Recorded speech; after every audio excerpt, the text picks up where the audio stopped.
You may have heard that 2026 is the year people go offline. Less time on social media, less time scrolling, less time on dating apps, just less time on screens in general. But this isn't happening evenly across the two genders. Across all adult age groups, women actually spend more time online than men. In 2024, women averaged half an hour more screen time every day than men. And that gap is widest among Gen Z, which tells us something important, that the generation of men who grew up with smartphones in their hands is the generation that's most actively stepping away from them. The obvious question is why, but the more interesting question is, if young men are going offline, where are they actually going?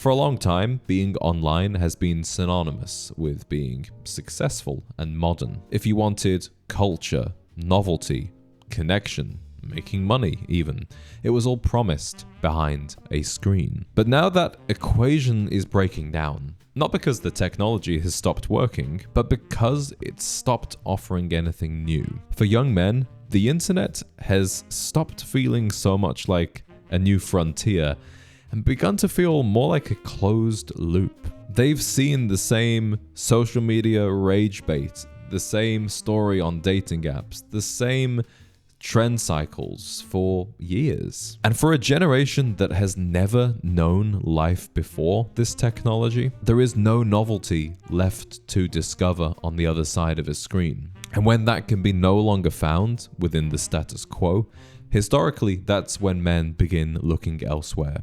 Young men aren't just going offline because they are tired of social media.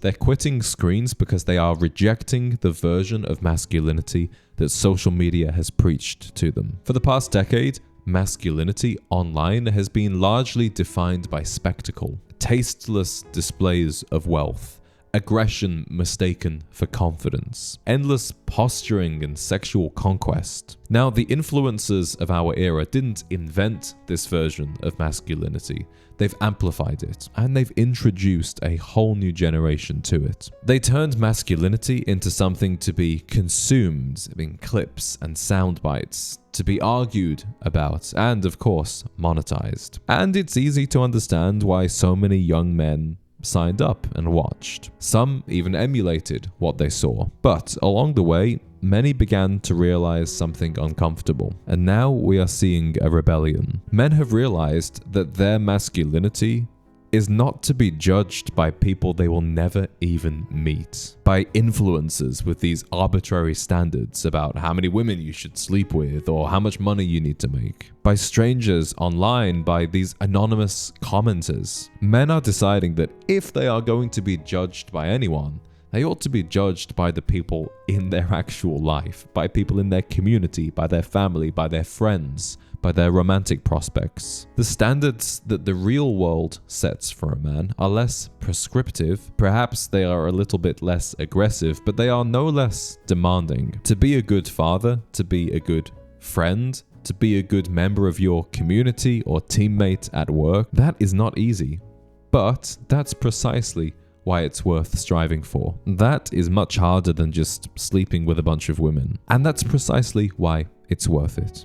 Being offline has now become a subtle marker of discipline. Not because technology is evil, but because resisting the compulsive behavior and that loop of instant gratification, that is a sign of real strength. In most social circles today, being able to sit and focus on a physical book is way more impressive than owning the latest smartphone. Being unreachable for a few hours is not a failure, it's proof of your ability to focus. And just not being addicted to your phone shows that you still have mastery over your attention, which is perhaps the most valuable form of control left. It's possible that we as a species have already seen what I like to call peak online. And here's what I mean by that. Every major technology follows the same arc. There's the initial discovery phase, then there is mass adoption.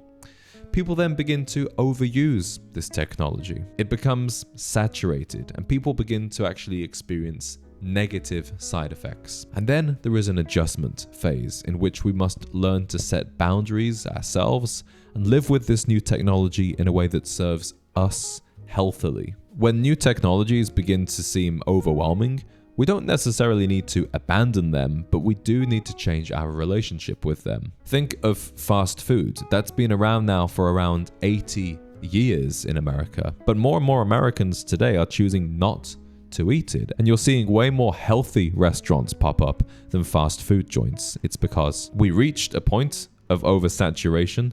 We reached a point of obesity and realized that these new foods were something that we needed to treat with caution. We learned those limits, and I think that now that's what we're seeing with the internet. It's not the death of the internet by any means, but it is the end of the novelty stage, and we are reaching that saturation phase before things start to turn around. Because for men that grew up fully immersed in the internet, it doesn't feel like a tool. It just feels like this environment that constantly demands your attention. And like looking after a newborn baby, that attention, that need for attention gets very tiring, and we need it to grow up. The analog world, by contrast, offers something that screens cannot do, which is unmediated experience.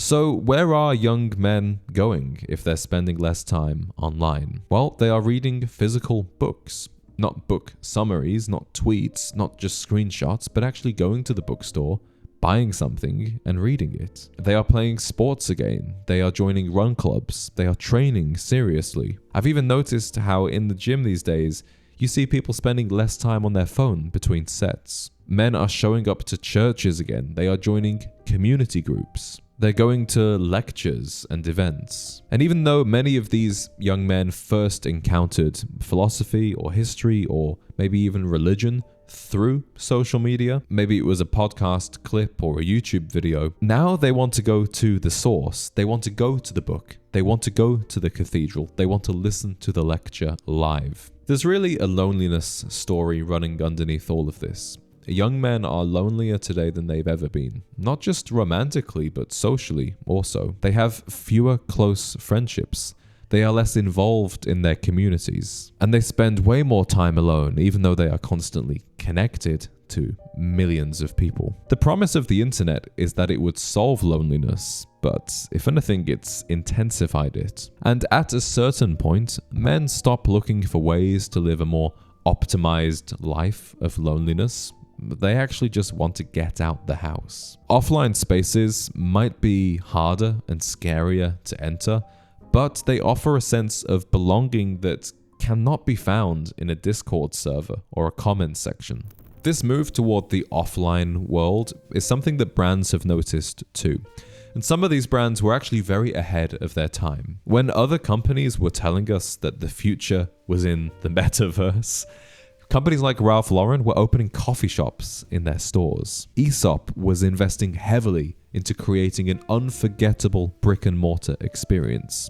And they sell hand soap. But these in-person experiences are thriving. And it's because what people needed is more contact, not digital connection, but actual connection. They needed handshakes. They needed to talk to somebody. The internet is great for scaling and reaching new people, but it's in the offline spaces where the magic really happens. One of the proudest achievements in my own work has been translating what we do online into a real-world community. That's exactly what we offer in our private members club. We use the internet and social media as a doorway to those deeper connections with like-minded people whom would be otherwise difficult to meet organically. Now, nowhere is the digital detox more visible than in dating. A growing number of young men are simply quitting dating apps. After years of swiping without getting anything in return, low response rates, and those same tired conversations. Now, stepping away from dating apps can be healthy, but only if you replace them with something else. Offline dating actually demands way more of you. It demands that you be present in physical spaces. It requires you to be brave and take the initiative. In many ways, that is harder than online dating, but it's also where men are able to put forward their best selves. And maybe this is why women are strangely attracted to men who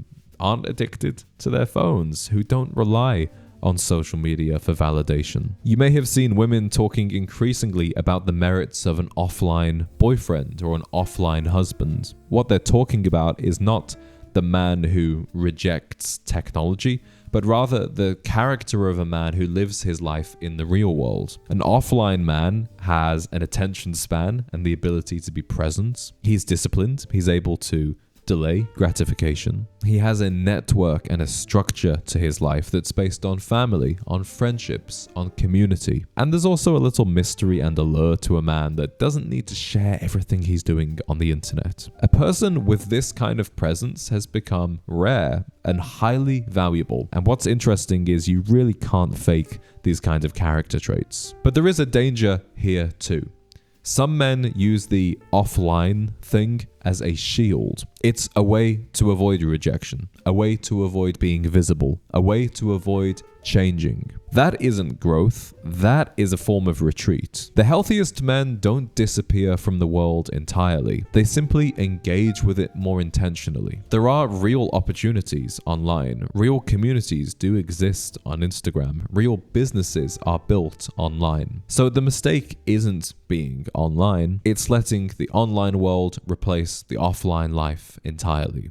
So what we are entering now may just be an adjustment phase. It's a period where men are stepping away from technology in order to learn to live with it properly. Because being chronically online is so corrosive for the mind. But it's naive to feel like the only answer is to flee from technology. After all, it is here to stay. Times will change, the tools that we have will change, but intelligent men adapt. The goal is not to abstain from the online world entirely, it's to use it to your advantage. So what does that look like? It looks like using the internet to discover ideas and interests and then pursuing them offline. It means using social media to open doors, but then walking through those doors in person. Use dating apps sparely, but build the kind of social life that doesn't rely on them. And you can find friendship and community online, but anchor those connections in the real world. That's what we do with our members club. People become aware of it through social media.